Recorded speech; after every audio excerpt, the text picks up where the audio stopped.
जी हाँ, आज है हमारा फुल डे और आज हम एक्सरसाइजेस करेंगे मेनली बैक की और बाइसेप्स की। आज सुबह जब मैं उठा तो बारिश का मौसम तो हो रखा था लेकिन बारिश नहीं हो रही थी। थोड़ी देर बाद वो भी शुरू हो गई। मुझे लगा शायद मैं आज नहीं कर पाऊंगा, पर लेकिन कुछ देर बाद रुक गई तो इसलिए हमने कर दिया अपना वर्कआउट शुरू।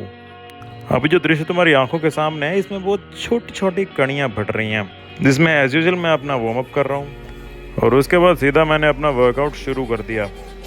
सबसे पहली एक्सरसाइज में मैं कर रहा हूँ वाइड रेंज पुलअप्स। ये एक्सरसाइज होती है आपकी अपर बैक को ट्रेन करने के लिए। सच बोलो तो ऐसी एक्सरसाइज मुझसे ज़्यादा होती नहीं है, क्योंकि इसमें बॉडी वेट लगता है और मेरा बॉडी वेट जितना दिखता है उससे कहीं ज़्यादा है, बिकॉज मेरी बोन डेंसिटी बहुत ज़्यादा है। इस वजह से मेरे बॉडी का वेट बहुत ज़्यादा हो जाता है। तो अभी मैंने कोशिश की कि मैं कम से कम 10 रैप तो मार ही सकूं, और हाँ, मैंने वो कर दिए पूरे। बस आखिरी वाले सेट में सिर्फ 9 ही लगे मुझसे। ये वाली एक्सरसाइज अपर बैक के साथ थोड़ी सी तुम्हारे बाइसेप को भी ट्रिगर करती है। उसके बाद मैंने अपना डंबल और कुर्सी उठाई और सीधा चला गया बाहर। दूसरी एक्सरसाइज में मैंने की सिंगल आर्म डंबल रोज।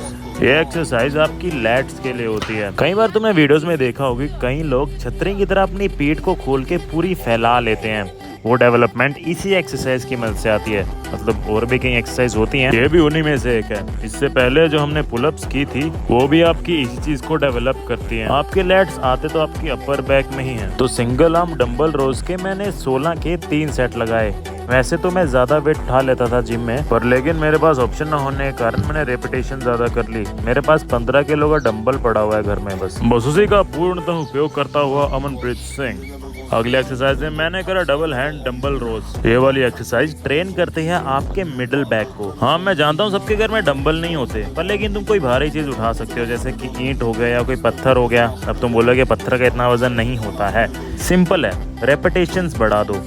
15 की जगह 50 करो। डंबल भूल जाओगे और उससे बेटर रिजल्ट लेके आओ। तुमने वो कहानी तो सुनी होगी ना कि 5 बूंदे गिरने से पत्थर में छेद नहीं होता, पर लेकिन बूंदे अगर गिरती रहती है तो पत्थर भी कट जाता है। बस यही ताकत होती है रेपिटेशंस। मेरे में पेशेंस बिल्कुल नहीं है, इसलिए मैं नहीं करता, पर मैं जो कर रहा हूँ उस पे ध्यान दो। मैं कर रहा हूँ क्लोज रेंज पुलअप्स। ये टारगेट करते हैं आपके बाइसेप्स और मिडिल बैक को, पर ज्यादा आपके बाइसेप्स को। अब यहाँ तक आके मेरी बाजुएं थक चुकी थी, इसलिए मैं ज्यादा रेपिटेशंस नहीं कर पाया। 5 या 6 कर रहा था, लेकिन सेट 3 ही लगाए।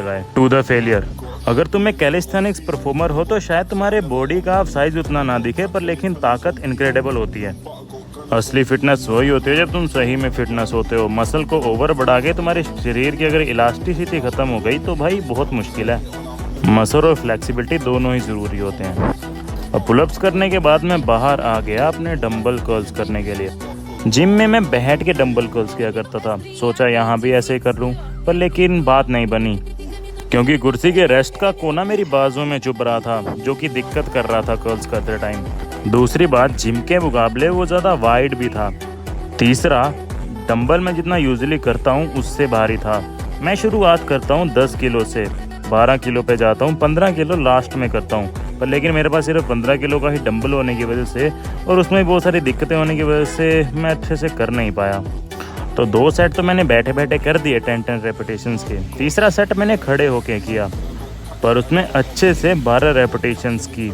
जब आप खड़े होके एक्सरसाइज करते हो तो आपके पूरे बॉडी वेट का मोमेंटम आसान कर देता है एक्सरसाइज, इसलिए मैं बैठ के करता हूँ ताकि ज़्यादा ताकत लगे। डंबल भारी थे इसलिए अच्छा खासा पंप आ गया।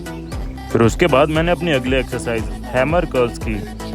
अब देखो, जो नॉर्मल कर्ल्स होते हैं वो आपके बाइसेप के फ्रंट मसल को डेवलप करते हैं, पर लेकिन आपके बाजू में एक और मसल होता है अंदर की तरफ, जो कि हैमर कर्ल्स करने से डेवलप होता है, और वही आपके बाजू को ज़्यादा बड़ा दिखाता है साइड से, और आपके बाइसेप पीक को और भी ज़्यादा कर देता है।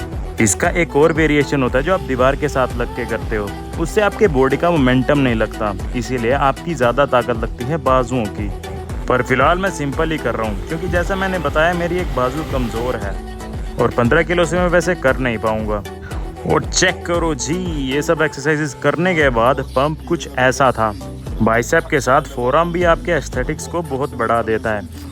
तो फिर मैंने सोचा कि क्यों ना फोरआर्म्स के भी एक सेट हो जाएं दोनों बाजुओं से। तो मैंने पहले एक बाजू से करा, डंबल को नीचे रखा, कैमरा एंगल चेंज किया, फिर दूसरे बाजू से करना शुरू कर दिया। अब ट्रेनिंग करते टाइम हमें अपना हर एक इम्पोर्टेंट मसल डेवलप करने की सोचना चाहिए। फोरआर्म का मसल एक बहुत ही ज़्यादा इम्पोर्टेंट मसल होता है। अब एक सेट लगाने के बाद ही मेरे फोर आर्म्स पत्थर के हो गए थे। ऐसा इसलिए हुआ क्योंकि डंबल 15 किलो का था। फिर उसके बाद मैंने थोड़ा अपना फ्रंट कैमरा चेक किया। फिर उसके बाद चेक करते हैं बॉडी कंडीशनिंग कैसी हुई है। अब आज की एक्सरसाइज में मैंने डंबल का यूज़ किया था क्योंकि वो मेरे घर में पड़े हुए थे। तुम्हारे घर में ना पड़े हों तो तुम कोई भी एक भारी चीज़ उठा सकते हो। कोई पत्थर हो सकती है और कोई ईंट हो सकती है, जैसे कि मैंने पहले भी बताया। बस रेपिटेशन ज़्यादा रखना और अपने फॉर्म का ध्यान रखना कि अच्छे से मार पाओ। अब बैक की ऐसी बहुत कम एक्सरसाइजेज होती हैं जो बॉडी वेट पे होती हैं। कोशिश करूंगा कि अगली बार पुल डे पे कुछ ऐसी और एक्सरसाइजेज ढूंढ के तुम्हें बताऊं, पर लेकिन कसरत करते रहना क्योंकि व्यायाम इज वेरी वेरी आवश्यक थिंग। क्योंकि करियर, फैमिली, पैसा ये सब जीरोस की तरह होते हैं। इनकी वैल्यू तभी होती है जब उनके आगे 1 लगा हो। और 1 क्या है? तुम्हारी हेल्थ। जैसे 1000 में से 1 हटा दो और 3 की जगह 10 जीरोस लगा दो, उसका मतलब 0 ही रहेगा। इसीलिए स्टे हेल्दी, स्टे एक्टिव। और एंड में एक बार फिर से मेरा चेहरा निहार लो।